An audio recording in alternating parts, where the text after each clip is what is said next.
everyone. I'm Nancy Bouffard, an AmeriCorps member at the McKinney Center. And today we're going to talk about cardboard recycling and making art from cardboard.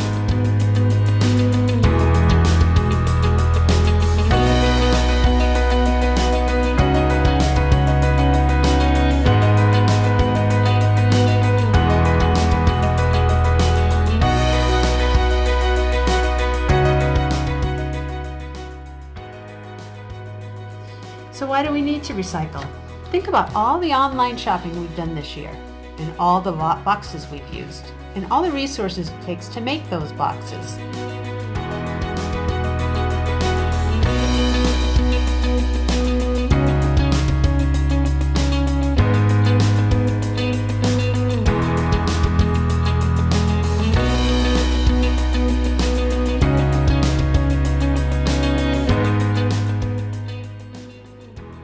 What is corrugated cardboard and why is it so great for shipping?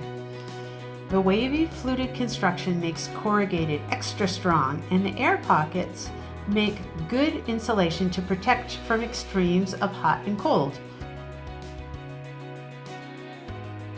Corrugated, or OCC, Old Corrugated Cardboard, has been a recycling success. 96% of OCC was recovered in 2018. But we keep buying and shipping more, and the rate of recovery is going down. And we really want to recover all those boxes. The recycling process uses less energy and chemicals and emits fewer pollutants than making new cardboard.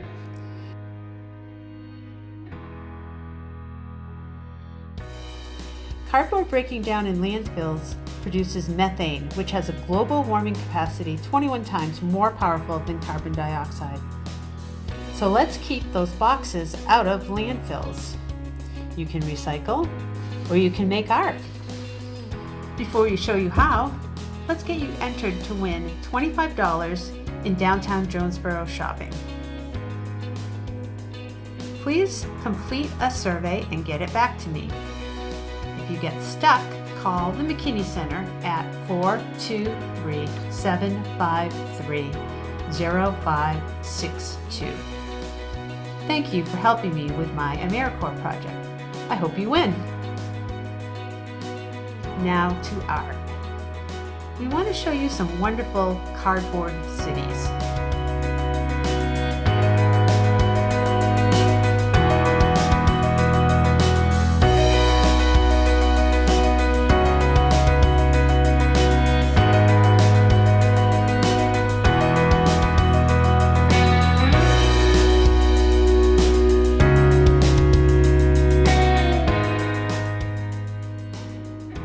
This project was inspired by Pat Sheets, an artist here at the McKinney Center.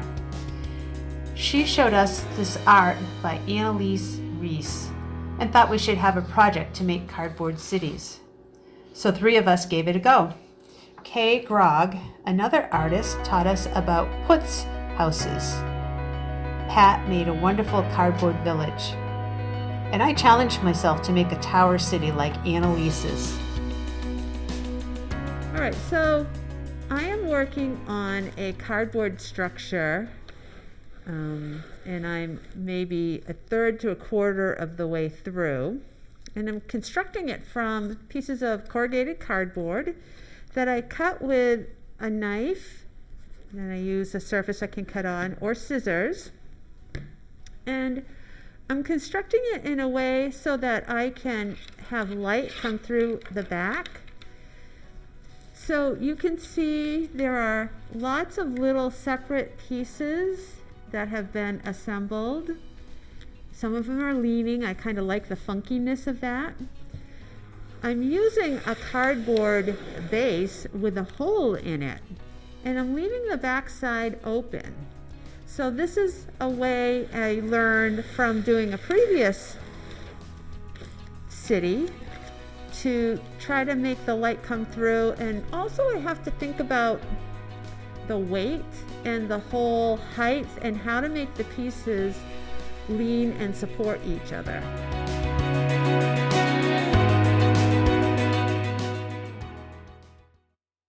Hi, I'm Kay. I want to talk to you a little bit about the history of these little cardboard houses. Back in Germany in the early part of the last century, 1900s, the Germans would decorate at Christmas by creating little villages that they would put underneath their Christmas trees. And they would start this about October. They would send the kids out into the woods and they would bring in sticks and pine cones and rocks and moss. And then they would bring them back and sort of assemble everything and figure out what they had. The next step that they would do would be to take cardboard boxes. So it was an early form of recycling. So they would take these cardboard boxes and cut them into pieces and create little houses. And there was a term for this called, and I don't know if I'm pronouncing it correctly because it's German, but putzing, P-U-T-Z-E-N. And they were putzing around. So what it meant was they were cleaning and decorating. So they used these little houses to decorate for Christmas, but they would also be putzing around by decorating their houses to give them the spirit of Christmas.